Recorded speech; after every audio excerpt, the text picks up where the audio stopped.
dibuka sesi tanya jawab ya Ustaz? Tafadhol. Bisa ya? Baik, bagi yang mau bertanya silakan bisa angkat tangan atau kirimkan pertanyaannya lewat chat. Oh ini ada yang angkat tangan.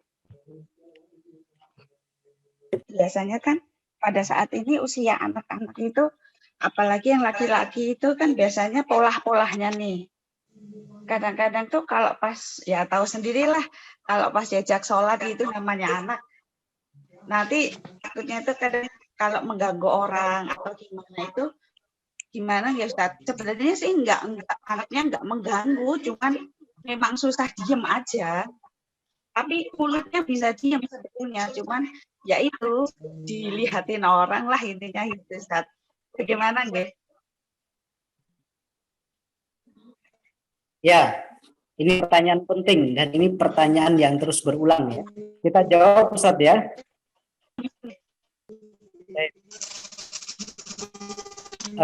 Kita akan coba jawab. Bismillah. Halo, tes. Suara Anda sudah dengar? Ya. Alhamdulillah sudah Ustaz. Baik. Monggo. Kita jawab ya. Ini pertanyaan yang sangat penting mengenai yasa.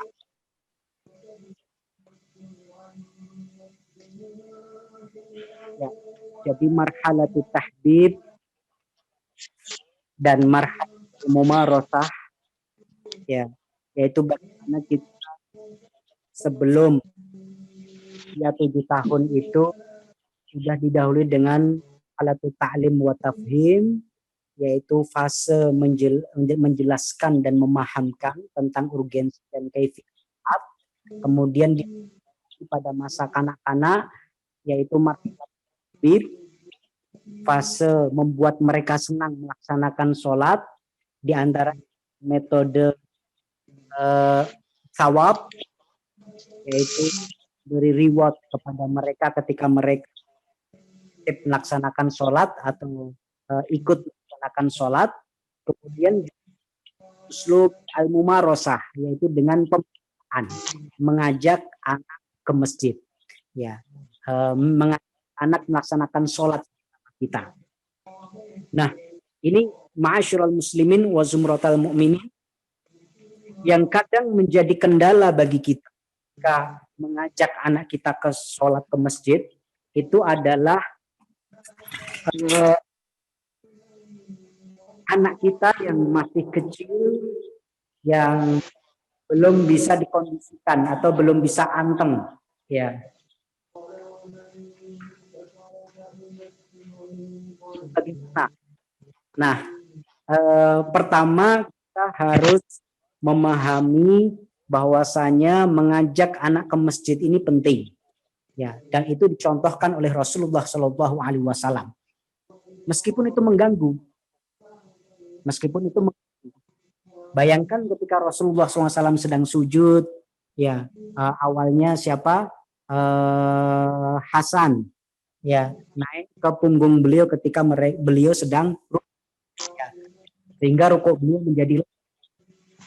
Kemudian ketika beliau sujud, gantian si Husain yang menaiki punggung beliau, ya, sampai para sahabat ketika itu diceritakan, ya, dalam riwayat terkait dengan hal itu, sampai khawatir apa yang terjadi dengan Rasulullah, kok sujudnya lama banget gitu. Sampai ada yang menyebutkan itu para sahabat sampai ngintip gitu, takut kalau Rasulullah itu terjadi apa-apa, ada yang bunuh atau ada yang menyerang atau terjadi sesuatu, ya. Tapi ternyata di atasnya ada cucu beliau.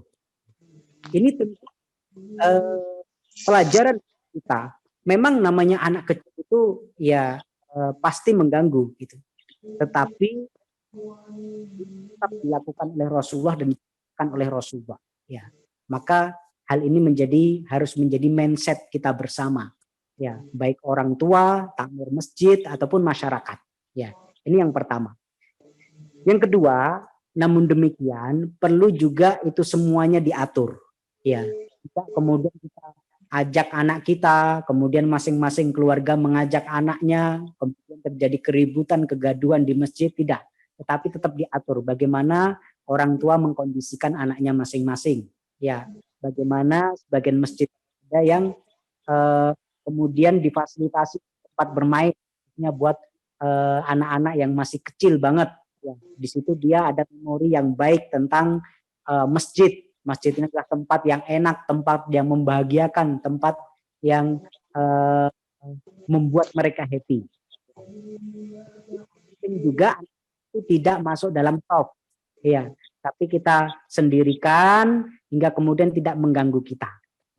Itu yang kedua. Kemudian yang ketiga, kalau ternyata memang tipe anak adalah tipe yang sangat aktif, kemudian tidak bisa disuruh ya, tidak bisa dikondisikan, maka jangan dipaksakan juga. Ya, bukan apa-apa. Bukan apa-apa. Kita khawatir justru ketika kita paksakan ke masjid, anak yang begitu aktif, suka teriak-teriak, larisan ini nggak bisa dikendalikan, ya memang akan mengganggu.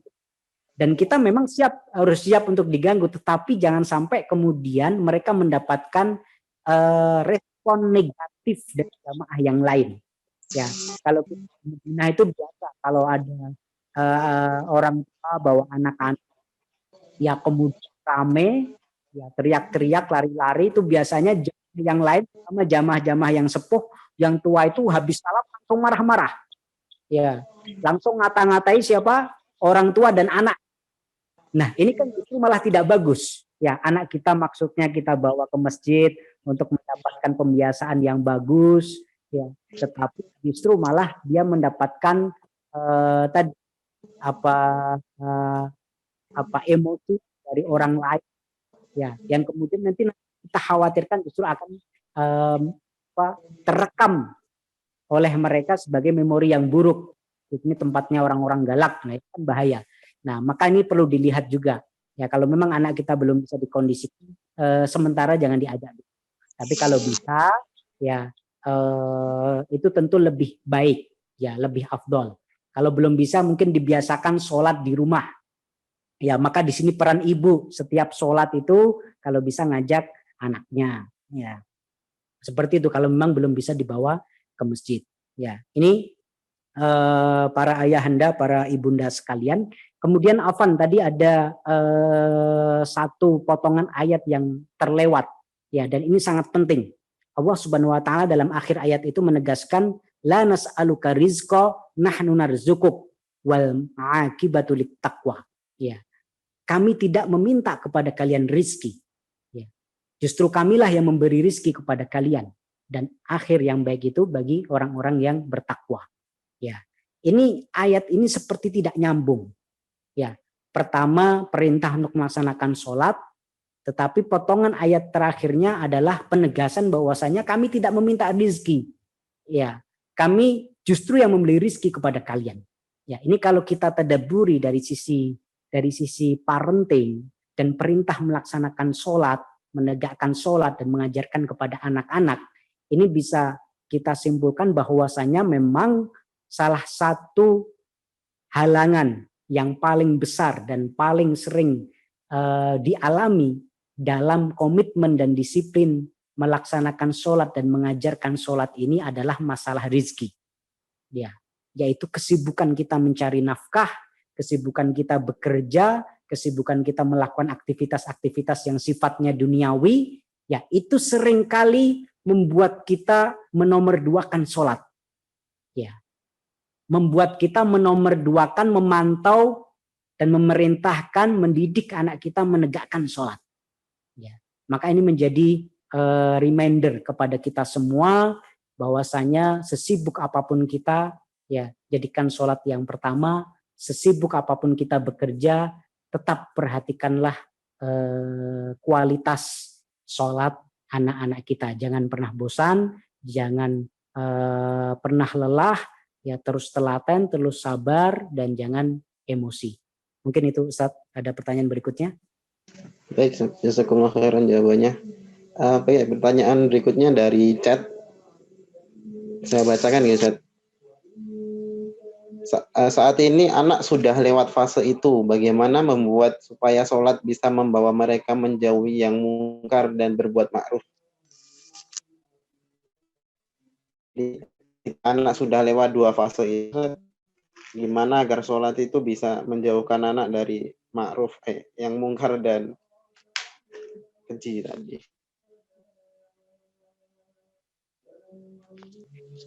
Baik, Ya, Ustaz.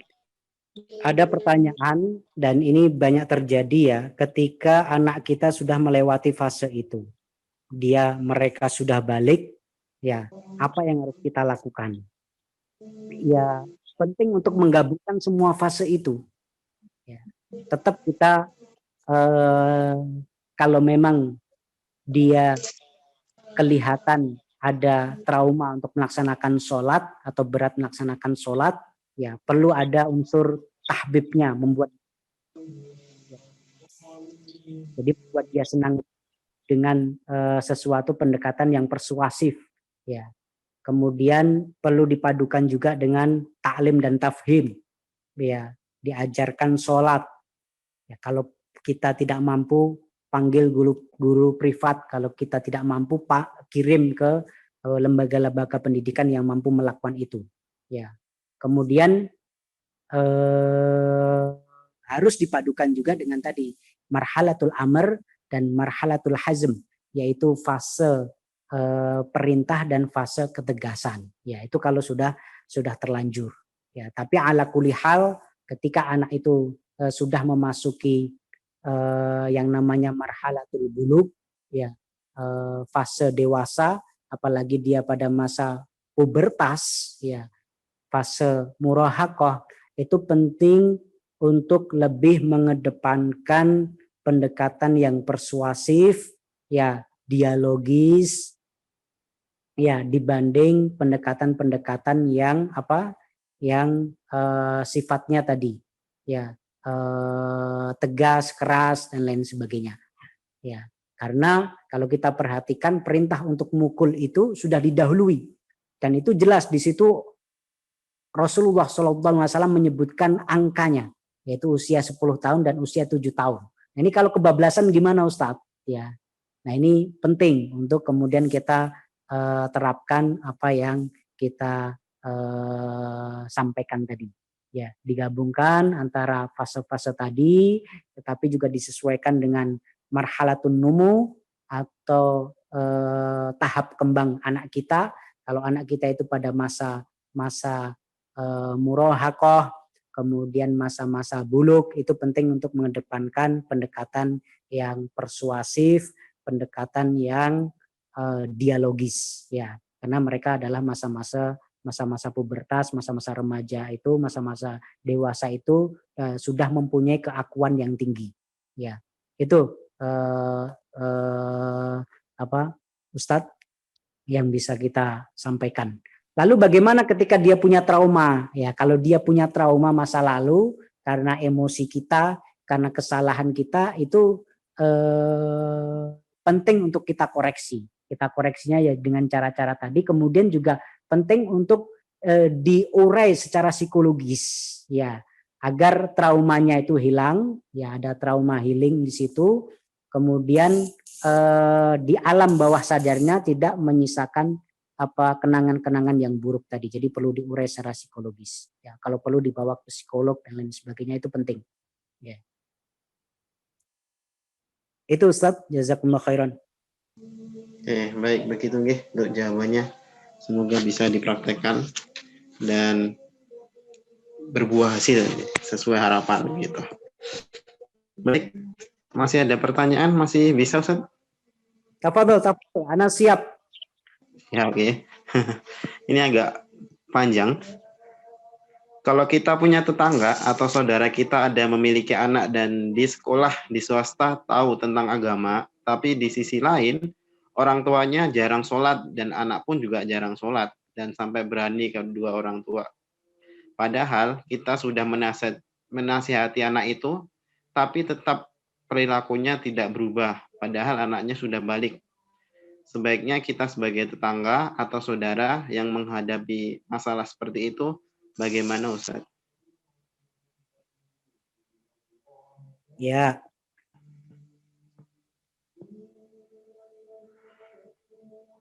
Ini berarti sudah terkait dengan tetangga, ya.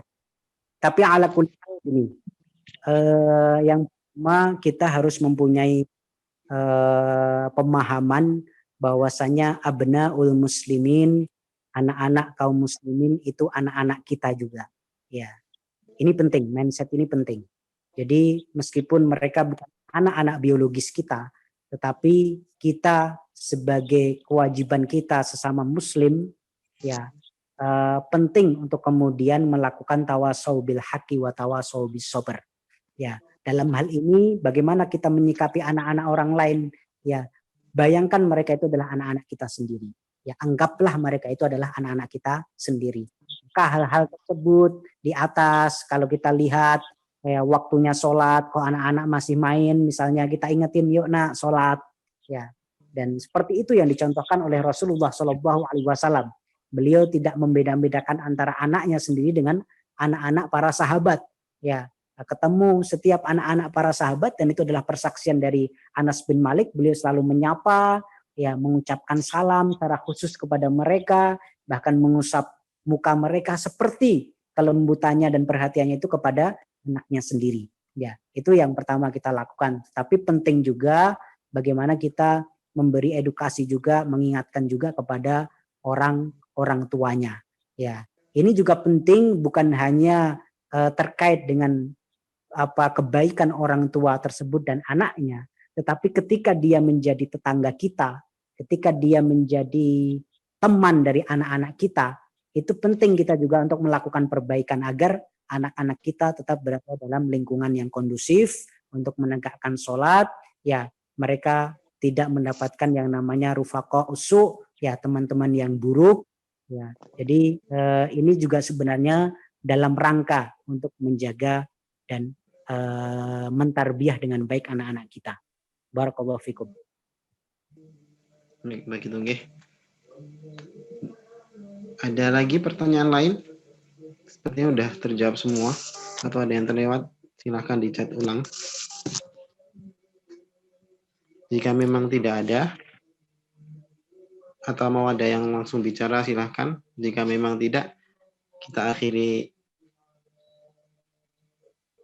Semoga apa yang kita dapatkan hari ini Allah berikan kekuatan kepada kita semuanya untuk bisa mempraktekannya kepada keluarga kita, anak-anak kita, dan saudara-saudara kita semuanya, keluarga kita, untuk tetap menegakkan sholat bagaimanapun kondisinya, bagaimanapun keadaannya, tetap kita beri keistiqomahan untuk bisa menegakkan itu dan memerintahkan dan mengajarkan itu kepada keluarga kita. Baik, jazakumullah khairan Ustaz Hakim atas ilmunya hari ini, malam ini, dan sampai jumpa, dan wali santri juga yang sudah hadir malam ini. Sampai jumpa di pertemuan mendatang. Jika memang masih ada pertanyaan yang belum terjawab, semoga di lain kesempatan bisa ada kesempatan lain menjawab itu semuanya. Apa ini? Masih banyak tuh. Baik, kita akhiri dengan kafaratul majelis. Subhanakallahumma wa bihamdika asyhadu alla ilaha illa anta astaghfiruka wa atubu ilaik.